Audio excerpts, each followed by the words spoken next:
Welcome back. Happy to see everybody.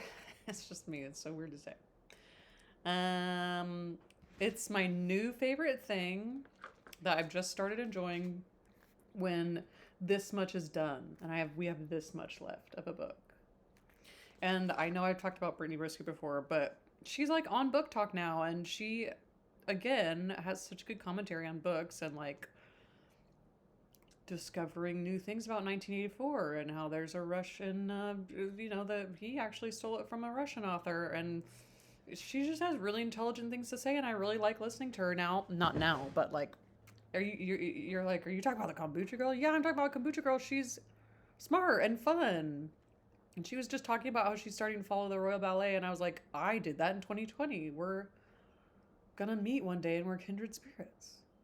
No, we're not. But she did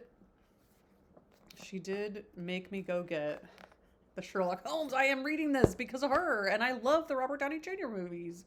I probably said that before, but I have always loved them, and it's so fun. I mean, she's like literally 12 years younger than me. It's just interesting to like hear other people having similar journeys to you, but not at all similar, but like you sort of like relate to them on this certain level. And the way she talks about books really, honestly, like her and Lex Friedman, just other people have just really inspired me to read again. So if I ever get a chance to thank her and meet her, I will just thank her for that. But this is how much I've read. This book, this is only $14.99 at Barnes & Noble. Can you even believe it? I thought, okay, I'll go see how much it is. And then he said, here's the one book. This is volume 1. And I was like, how much is this book at Barnes & Noble? And he said $14. I was like, well, I don't want to be... Yeah, I'm going to buy that book. It's only $14. So this is my newest favorite experience of like, we've read this much. I can't believe it. And now there's only this much to go. And I'm going to be sad when we're finished doing this journey together. Maybe we'll have a thing at the very last chapter. We'll do something special, like a live or something. I don't know how to do that. I don't even have enough followers to do that. So if I ever do get enough people watching, then we'll make the last chapter a live chapter, and that'll be really fun. But for now, I'm just going to read it. Maybe I'll have a little popper and I'll celebrate on my own. I'll make some tea cakes. I'll have to find out what people ate. That's probably, I'll make some excellent boiled potatoes. I'm already planning my celebration for finishing this book, but I'm not done yet. See, this is why I get excited about it, and then now I want to finish it. We're still going to be learning.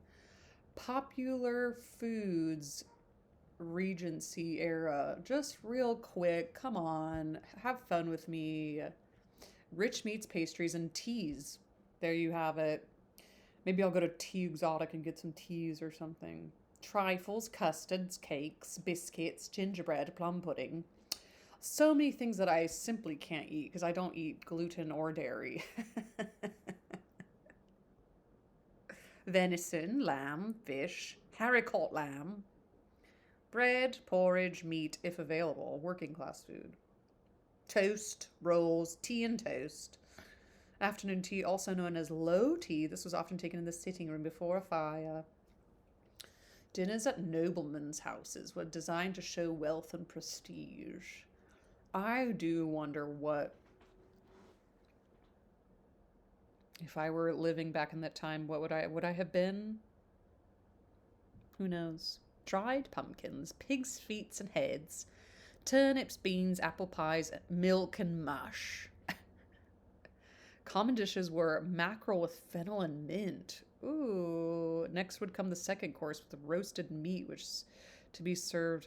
Sweet and savory pies and tarts would be started, and also game and fish courses. Wow. What did they say a lot? Fish, what were they talking about in this book? Tea, obviously tea. Oh, cold meats. They talked about cold meats a couple of times, which was funny to me. I don't know why. Oh my God, let's keep going. Chapter 53. Wickham's trying to be like, you talked to Darcy. Did they say anything about me? But you remember that I told you about that already, and like, remember it was really sad for me, and have sympathy for me. And you're like, okay, screw yourself, Wickham. Okay. Chapter 53. Chapter 53.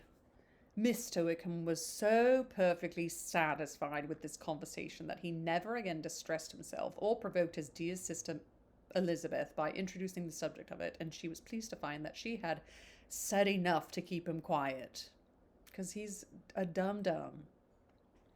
The day of his and Lydia's departure soon came, and Mrs. Bennet was forced to submit to a separation, which, as her husband by no means entered into her scheme of their all going to Newcastle, was likely to continue at least a 12-month. "Oh, my dear Lydia," she cried. She cried. I feel like that's the first time they said she cried and not cried she. Huh. When shall we meet again? Oh, Lord, I don't know. Not these 2 or 3 years, perhaps. Wow, they're not going to see each other for 2 or 3 years? Whoa, that's a long time. I didn't realize it was that. Write to me very often, my dear. As often as I can. But you know married women never have much time for writing. My sisters may write to me. They will have nothing else to do. Oh. Mr. Wickham's adieux were much more affectionate than his wife's. He smiled, looked handsome, and said many pretty things. "He is a fine fellow," said Mr. Bennet, as soon as they were out of the house, "as I ever saw. He simpers and smirks and makes love to us all. I am prodigiously proud of him. I defy even Sir William Lucas himself to produce more valuable son-in-law." Whoa. Huh. The loss of her daughter made Mrs. Bennet very dull for several days. Mrs. Bennet is just taken on a ride with these storms of external things. "I often think," said she, "that there's nothing so bad as parting with one's friends. One seems so forlorn without them." "This is the consequence, you see, madam, of marrying a daughter," said Elizabeth. "It must make you better satisfied that your other 4 are single." "It is no such thing. Lydia does not leave me because she is married, but only because her husband's regiment happens to be so far off. If that had been nearer, she would not have gone so soon." But the spiritless condition which this event threw her into was shortly relieved, and her mind opened again to the agitation of hope by an article in the news, which then began to be in circulation. The housekeeper at Netherfield had received orders to prepare for the arrival of her master, who was coming down in a day or two to shoot there for several weeks. Mrs. Bennet was quite in the fidgets. Mrs. Bennet was quite in the fidgets. She looked at Jane and smiled and shook her head by turns. Well, and so Mr. Bingley is coming down, sister." For Mrs. Phillips brought her the news. "Well, so much the better. Not that I should care about it, though. He is nothing to us, you know, and I am sure I never want to see him again. But, however, he is very welcome to come to Netherfield if he likes it. And who knows what may happen, but that is nothing to us. You know, sister, we agreed long ago never to mention a word about it." "And so it is quite certain he's coming?" "You may depend on it," replied the other, "for Mrs. Nichols was in Meryton last night. I saw her passing by, and went out myself on purpose to know the truth of it. And she told me that it was certain true. He comes down on Thursday at the latest, very likely on Wednesday. She was going to the butcher's, she told me, on purpose to order some meat on Wednesday, and she had not got there 3 couple of ducks just fit to be killed. And she has got 3 couple of ducks just fit to be killed." Miss Bennet had not been able to hear of his coming without changing colour. It was many months since she had mentioned his name to Elizabeth, but now, as soon as they were alone together, she said, "I saw you look at me today, Lizzie, but when my aunt told us of the present report, and I know I appeared distressed, but don't imagine it was from any silly cause. I was so confused. I was only confused for the moment because I felt I should be looked at. I do assure you that the news does not affect me either with pleasure or pain. I am glad of one thing, that he comes alone, because we shall see less of him. Not that I'm afraid of myself, but I dread other people's remarks. Elizabeth did not know what to make of it. Had she not seen him in Derbyshire, she might have supposed him capable of coming there with no other view than what was acknowledged, but she still thought him partial to Jane, and she wavered as to the greater probability of his coming here with his friend's permission, or being bold enough to come without it. She's like, what's Mr. Darcy's doing here? What is going on? Yet it is hard, she sometimes thought, that this poor man cannot come to a house which he has legally hired without raising all this speculation. I will leave him to himself. That's nice. In spite of what her sister declared and really believed to be her feelings in the expectation of his arrival, Elizabeth could easily perceive that her spirits were affected by it. They were more disturbed, more unequal than she had often seen them. The subject which had been so warmly canvassed between their parents about a 12-month ago was now brought forward again. "As soon as ever Mr. Bingley comes, my dear," said Mrs. Bennet. "You will wait on him, of course?" No, you forced me into visiting him last year, and I promised if I went to see him he should marry one of my daughters, but it ended in nothing, and I will not be set on a fool's errand again." His wife represented to him how absolutely necessary such an attention would be from all the neighbouring gentlemen on his returning to Netherfield. "'Tis an etiquette I despise," said he. "If he wants our society, let him seek it. He knows where we live. I will not spend my hours in running after my neighbours every time they go away and come back again." "Well, all I know is this, that it would be abominably rude if you do not wait on him. But, however, that shan't prevent my asking him to dine here. I am determined. We must have Mrs. Long and the Gouldings soon. That will make 13 with ourselves, so there will be just enough room at the table for him."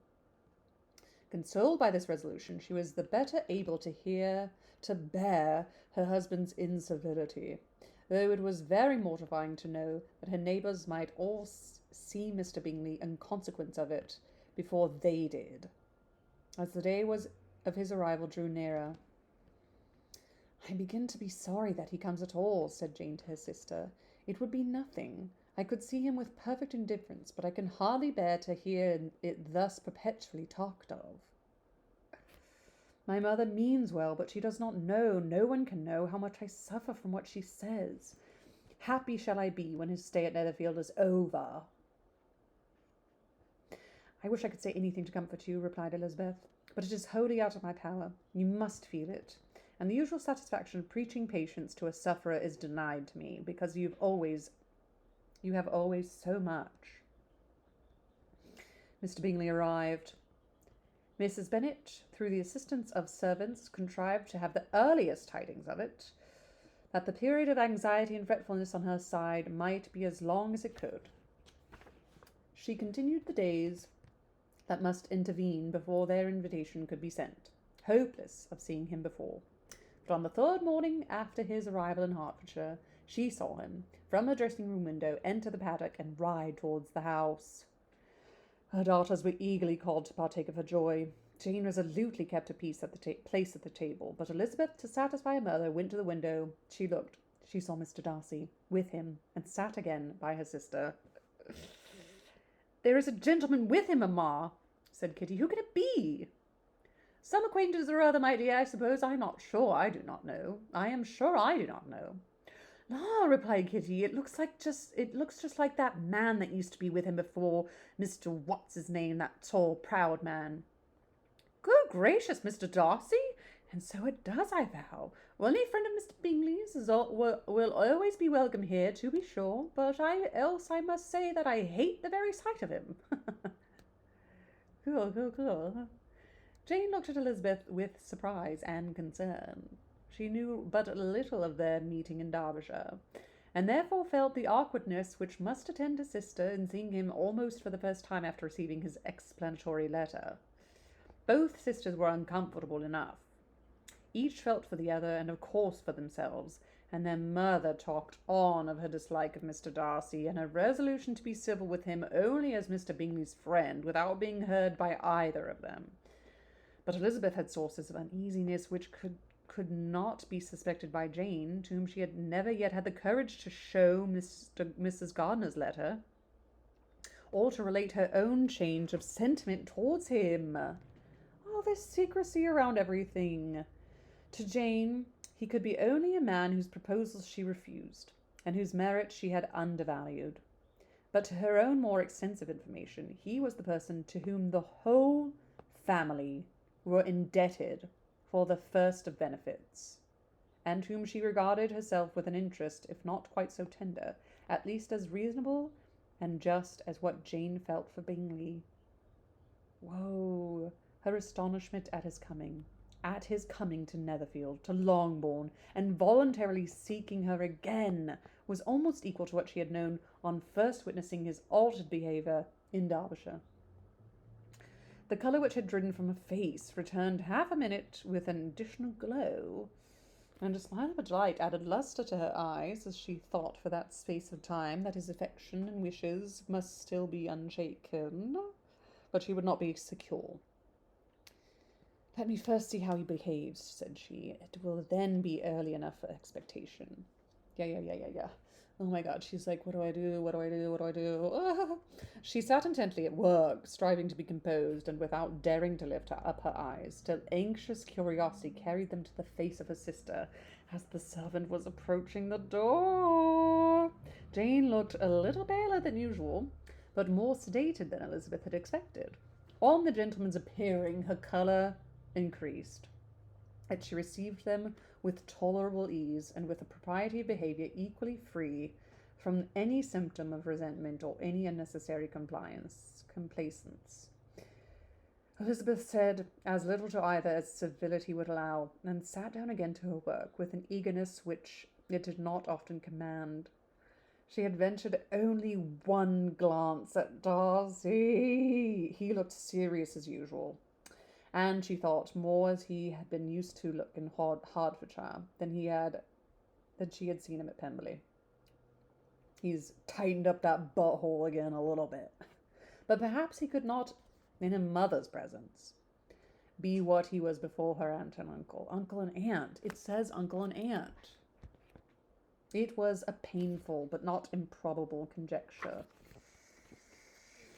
Bingley, she had likewise seen for an instant in that short period, saw him looking both pleased and embarrassed. He was received by Mrs. Bennet with a degree of civility which made her two daughters ashamed, especially when contrasted with the cold and ceremonious politeness of a curtsy and address to his friend. Elizabeth particularly, who knew that her mother owed to the latter the preservation of her favourite daughter from irremediable infamy, was hurt and distressed to a most painful degree by a distinction so ill applied. Yeah. It's like when you do stuff and you don't even really want, like, the appreciation of it, and then people treat you bad, and you're like, well, a little appreciation would be nice. It's like a little something would actually be nice. I don't really want to talk to them anymore if they're going to be like that. It's so hard. Darcy, after inquiring of her how Mr. and Mrs. Gardiner did, a question which she could not answer without confusion, said scarcely anything. He was not seated by her. Perhaps that was the reason of his silence, but it had not been so in Derbyshire. There he had talked to her friends, when he could not to himself. But now several minutes elapsed without bringing the sound of his voice, and when occasionally unable to resist the impulse of curiosity, she raised her eyes to his face. She as often found him looking at Jane as at herself, and frequently on no object but the ground. More thoughtfulness and less anxiety to please than they were last met were plainly expressed. She was disappointed and angry with herself for being so. "Could I expect it to be otherwise?" said she. "Yet why did he come?" She was in no humour for conversation with any one but himself, and to him she had hardly courage to speak. Wow. "It is a long time, Mr. Bingley, since you went away," said Mrs. Bennet. He readily agreed to it. I began to be afraid you would never come back again. People did say you meant to quit the place entirely at Michaelmas. I've been saying that wrong too. It's Michaelmas. Of course, it's not Michaelmas because that sounds crazy. It's Michaelmas, but it is for Michael.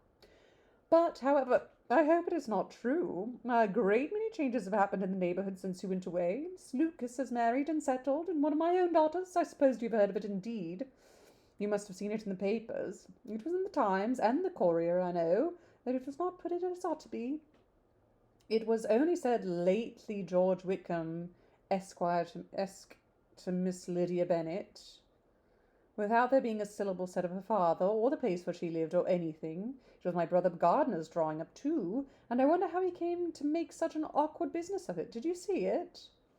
Bingley replied that he did, and made his congratulations. Elizabeth dared not lift up her eyes. How Mr. Darcy looked, therefore she could not tell. It is a delightful thing, to be sure, to have a daughter well married, continued her mother, but at the same time, Mr. Bingley, it is very hard to have her taken such away from me. They are gone down to Newcastle, a place quite northward, it seems, and there they are to stay I do not know how long. His regiment is there, for I suppose you have heard of his leaving the shire, and of his being gone to the regulars. Thank heaven, he has some friends, though perhaps not so many as he deserves. Elizabeth, who knew this to be levelled at Mr. Darcy, was in such misery of shame, stop speaking, mother, that she could hardly keep her seat. It drew from her, however, the exertion of speaking, which nothing else had so effectually done before, and she asked Bingley whether he meant to stay in the country at present. Few weeks, he believed. When you have killed all your own birds, Mr. Bingley, said her mother, I beg you will come here and shoot as many as you please on Mr. Bennet's manor. I am sure he will be vastly happy to oblige you, and will save you all the best of the coveys for you. Elizabeth's misery increased at such unnecessary, such officious attention. Were the same fair prospect to arise at present as had flattered them a year ago, everything, she was persuaded, would be hastening to the same vexatious conclusion. At that instant she felt that years of happiness could not make Jane or herself amends for moments of such painful confusion. Ugh. The first wish of my heart, said she to herself, the first wish of my heart, said she to herself, is never more to be in company with either of them. Their society can afford no pleasure that will atone for such wretchedness as this. Let me never see either one or the other again. Yet the misery for which years of happiness were to offer no compensation received soon after material relief from observing how much the beauty of her sister rekindled the admiration of her former lover. Ooh. When first he came in, he had spoken to her but little, but every 5 minutes seemed to be giving her more of his attention. They really just do love each other. He found her as handsome as she had been last year, as good-natured and as unaffected, though not quite so chatty. Jane was anxious that no difference should be perceived in her at all, and was really persuaded that she talked as much as ever. But her mind was so busily engaged that she did not always know when she was silent. When the gentleman rose to go away, Mrs. Bennet was mindful of her intended civility, and they were invited and engaged to dine at Longbourn in a few days' time. You are quite a visit in my debt, Mr. Bingley, she added, for when you went to town last winter, you promised to take family dinner with us as soon as you returned. I have not forgot, you see, and I assure you I was very much disappointed when you did not come back and keep your engagement. Bingley looked a little silly at this reflection, and said nothing of his concern that having been prevented by business, they went away. They then went away. Mrs. Bennet had been strongly inclined to ask them to stay and dine there that day, but though she always kept a very good table, she did not think anything less than 2 courses could be good enough for a man on whom she had such anxious designs, or satisfy the appetite and pride of one who had 10,000 a year. Maybe we should just do 1 chapter at a time from now on, because we're getting so close to the end. That's the end of this chapter. All right, chapter 54 next time. It's sad, but I'm going to do another book for myself.